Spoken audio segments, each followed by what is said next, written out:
Hey guys, it's DJ Billie-B again, and I got another special guest here, NEOWULF. Guys, I want you guys to come over and sit on the couch, please.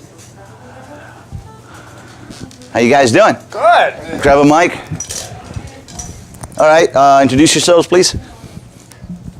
I'm Gino Policello. I'm the drummer.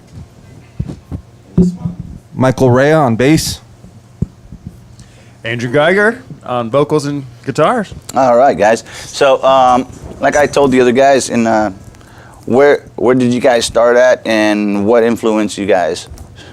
Well, I learned to play guitar on Metallica's first several albums, from Ride the Lightning to Master of Puppets, and then moved on through the 90s and grunge, kind of like our other band, Riveted. What kind of genre influenced you guys? We're probably influenced by everything from alternative rock to classic rhythm and blues to, my God, you name it. As long as it comes from the heart. I don't know. I'd say we're the intersection of Tom Petty and Metallica. And where did you start at? I mean, what age did you start getting into that music? With all my buddies in middle school, you know, we were all cutting classes and playing guitars and getting guitar mags and trying to learn the latest, you know, Metallica song or whatnot. So that's cool, man. Fast forward 25 years. Mike, what influenced you? I think the biggest influence for me was Jimi Hendrix and Rush in middle school. Somebody showed me Thomas Sawyer, and then they showed me Foxy Lady, and from there I started playing guitar originally, and then I was jamming with some friends, and they needed a bass player, so I picked up the bass, and they had a fretless, and I just sat there and, you know, was able to keep up with them and had a lot of fun doing it. I think my biggest influence, though, is Zeppelin. John Paul Jones is a genius. It's most of my influences are classic rock, and then got into Nirvana and, you know, Soundgarden and Stone Temple Pilots, and now there's a whole new wave of music. I'm listening to Dead now and Animals as Leaders, and there's just, you know, it's great that we have another music scene coming on, and it's great that you know, the next generation can, you know, share, you know, excellent music that we were able to share.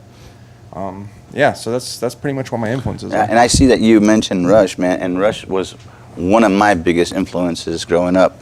I did my first concerts with them, and back in the 80s, and it was just an amazing thing. And at the time, I didn't know who Neil Peart really was, but I know his influence, but I didn't never meet him in person, and he passed right by me, and I did not know who this guy was. So we were in catering, and you know, one of the catering guys said, hey, you know, the band's in here, you can't eat in here. So we had to be escorted out. At that same time, a friend of mine that was a roadie, he goes, look, you're a big Neil Peart fan, right? He goes, why don't you come over and eat with us? And Neil Peart was like right behind us, and I didn't know. It was a surprise. So I'm still waiting for Neil Peart, and my buddy that's in front of me, he goes, tell me a little bit about Neil Peart. And I go, oh man, he's the greatest drummer in the world, blah, blah, blah, blah. And I look back, and Neil Peart's right behind me. Wow. And he kind of turns around and he goes, you like Neil Peart, do you? and it was really cool. So yes, I love Rush. Rush was awesome for me. And what was your influence? My biggest influence is John Bonham, Neil Peart, of course, Steve Smith from Journey, and also Rod Morgenstein from the Dixie Dregs. Oh man, Yeah. that's awesome. I've seen them a couple of times, and they just blew me away with their musicianship. Yeah, Really I mean, I tell great, you what, great band. I think everybody in high school was either a drummer on drumline or whatever, and it was like Neil Peart and Bonham, Right. and so forth. And all these guys had their posters, you know, everywhere. And they would get the magazines, and they would rip out the magazines and put the posters out there, because that would give them the motivation Right. to do something, you know. Yeah. And tell me how you guys came together. I mean, how did NEOWULF even start, and how did the name start? Well, I used to work with Andrew, and it's been a couple of years since we used to jam together every once in a while, but it was a couple of years since I've last heard from him. And he reached out to me through social media and says, hey, I'm getting back into music, and I've written a couple of songs, you know, are you still playing? And I said, yeah, I'm always been playing.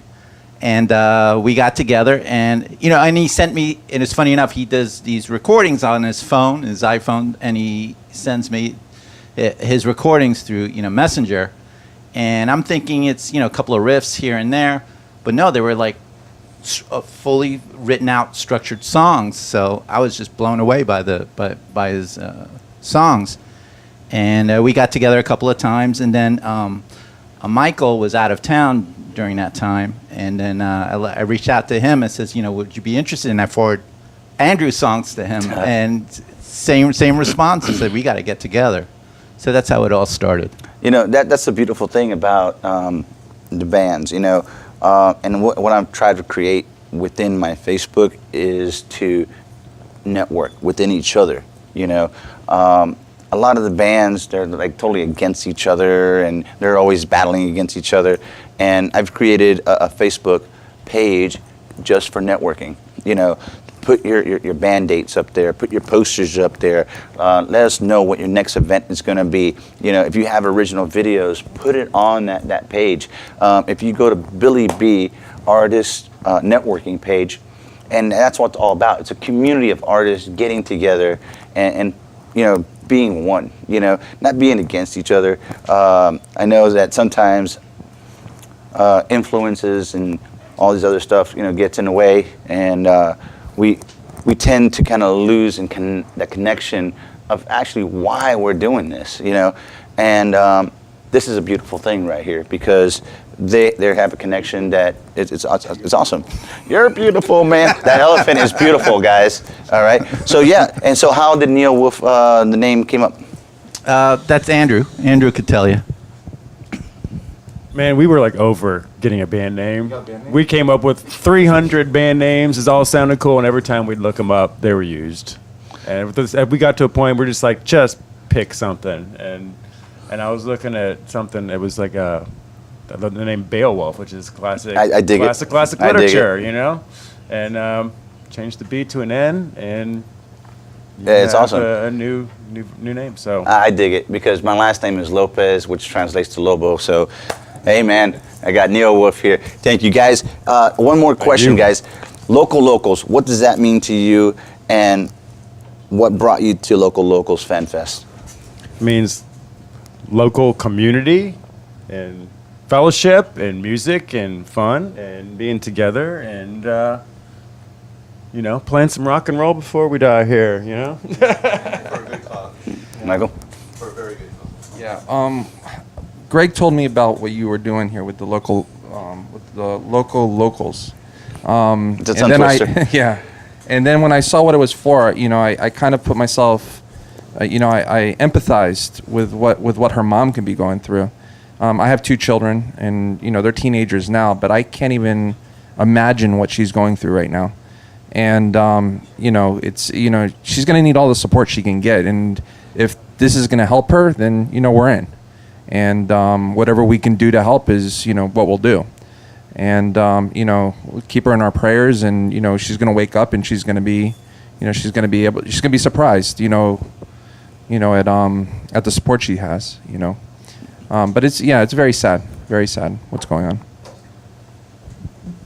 on. It's about musicianship and local community getting together with fellow musicians. I think it's a great cause, and we're more than happy to be doing this to help everybody out with this great cause. And I appreciate you guys. Thank you so much, you guys. Let's get some rehearsal time in, right? All right, guys. Thank you so much, and.